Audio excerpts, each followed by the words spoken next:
visual artist from Finland, and I want to talk about art journaling because I know so many who could benefit from this wonderful art form. And I have lots of books here, but the first thing I want to talk about is the big question that I'm currently running a coaching program for artists, and I've asked people to give themselves a big question that they think about all the time. And for many, the big question has been how to maintain playfulness and how to allow to enjoy the play in art and still move forward, still grow as an artist, and still take steps towards becoming more and more serious in creating art. And to me, big part of this, of the solution for this, has been art journaling. And I have all kinds of books, and I like to create art in books because I can browse them and I can see my ideas, because often when I get an idea today, it can be months later when I want to grow that idea. And this is a question of, especially a question of growing ideas. So when I create these kind of small art journal pages, they can be really simple, like this one.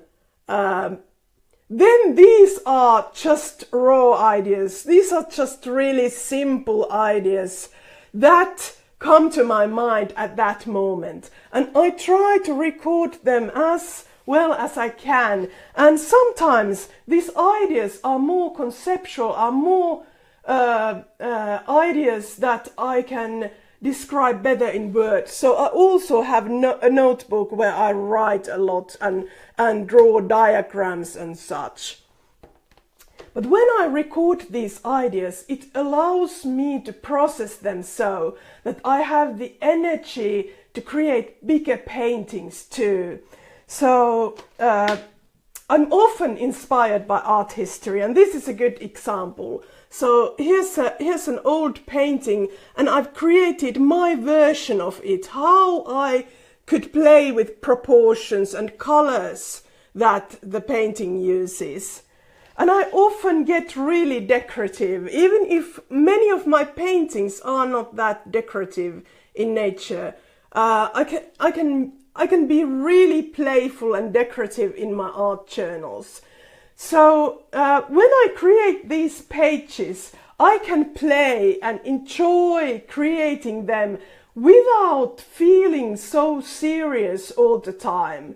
And when I start the big paintings, then I have a lot of experience. For example, experience about drawing flowers and creating compositions, so that when I create bigger paintings, like this one, which is now in progress, then I have already practiced and played. So when I create this one, and there's a lot of work, many hours of work, still to go, then I know that if I have new ideas that I don't want to include in this painting, I have my art journals where I can include those. I think even if whether you are a beginner or whether you are a more seasoned artist, art journals can be a brilliant way to process ideas. And I think that for many artists who are really serious and work full-time as I do, for them art journaling could be a better way to also stay connected with people. I see so many artists who only publish finished work, and you know, when those kind of paintings, that one is still in progress, they take 40, 50, 60 hours to create, and you have to take the time with a long period. For example, it usually takes many months for me to complete that kind of big painting. Then when you want to connect with your audience and when you want to start conversations with your audience, then all you have to show are those big paintings. And if you create art journal pages, if you make your sketches a bit more colorful, if you translate your written notes to visual form, you can show how your process goes, and you can that way connect with your people who want to know you, who want to know more about you as an artist. So, for example, and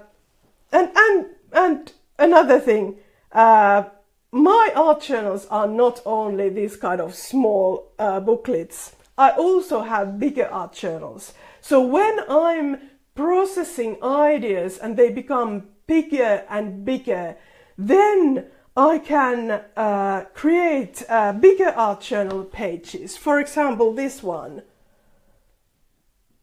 which has a lot of details, lots of ideas that come from those smaller pages.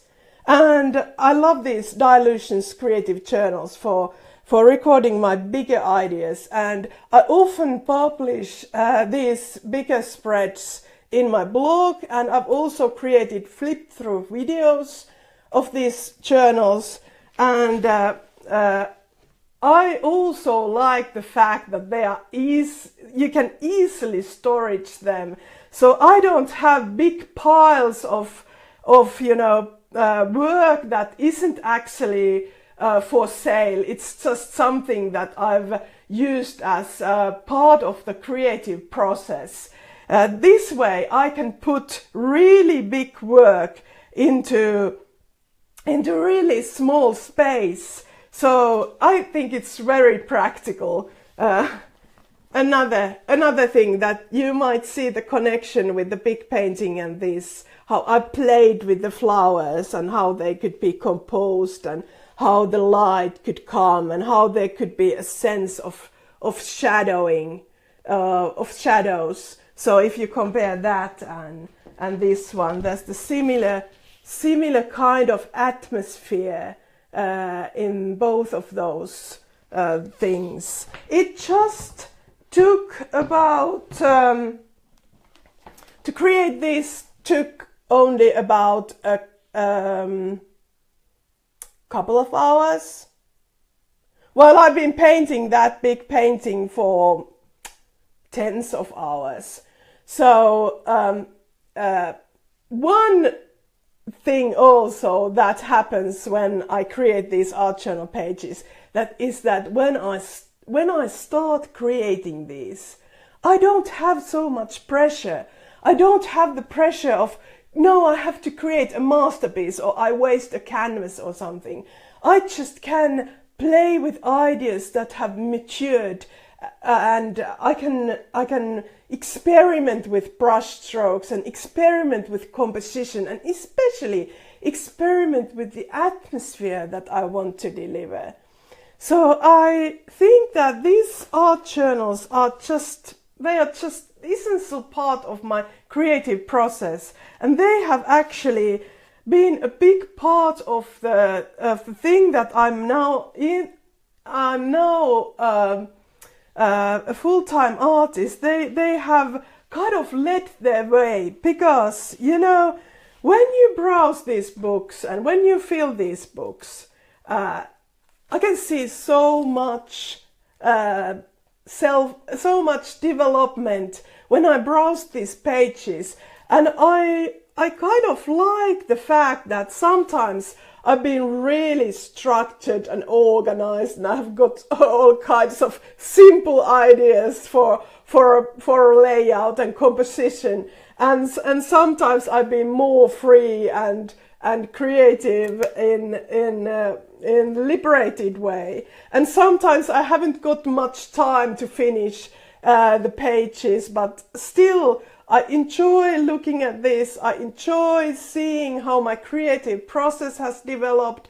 I love picking old ideas and make bigger pages and bigger paintings out of them.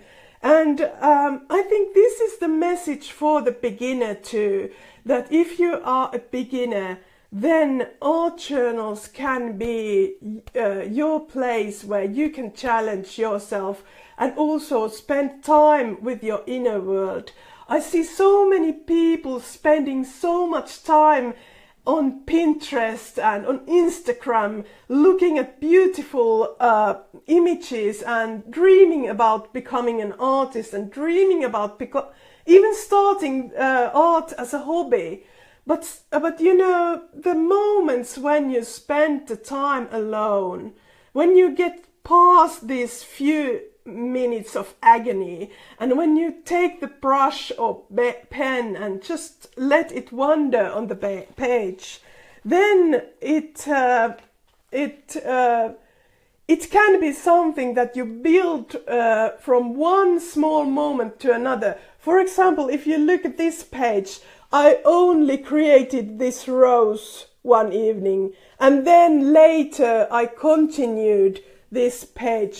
So the pages can be built from many small moments, and you can this way you can see a kind of continuum in your creativity.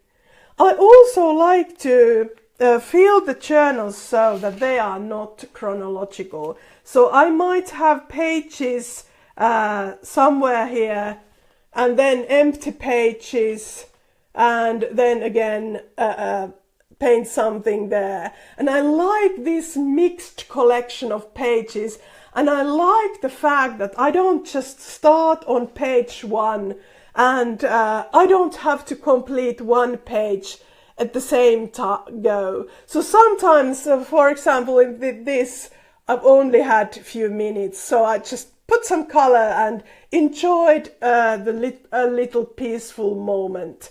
So, as said, I highly recommend starting an art journal, and don't put too much pressure on it. Build the pages within time, and you know, this is a full art journal, for example, this one. And you know, when I started this, it was it seemed so new, and it was so blank, and I was so afraid of ruining it. But actually, there's nothing more so fantastic than a full art journal that you can browse the pages, you can see all kinds of art, you can remember. For example, this time when I was going to opera for the first time, I realized that the music that I had always hated was actually brilliant and was actually a treasure chest of creating, and I could see that image. I've also included the image of my inner critic, and that way connected with all those thoughts that make me challenge myself. And I think that sometimes it's also good to show the stiffness and then let it go free. So yeah, I hope this I hope this inspired you, and I hope you enjoyed seeing the journals, and I hope that you will start yours today. This is a great day to start a journal because it's Friday, and Friday evenings are just the best time for art journaling. So one more thing, I blog every week, and I also create videos for YouTube every month. And I would like you to stay in touch more if you like art journaling, if you like creating art. Please stay in touch, so subscribe to my weekly emails, because that's the easiest way to stay in touch, get to know each other. And I also send an individual story every week that is kind of background story for the weekly blog post. I know many of you don't read so many blogs anymore now when there's Instagram, YouTube, Pinterest, everything. Facebook. But sometimes when you want to get a bit deeper, then it's really good to read a blog post and see the photos and see the face photos. I often also post face photos, and I have a specific topic every week. So I hope you subscribe to my weekly emails, and I hope you enjoyed this little moment with me. I know it's for those who are in USA. I have lots of followers in the USA and Canada, Australia, New Zealand. This might not be the best time of day, but I hope you enjoy watching this video afterwards. So have a great day, and let's start our journaling.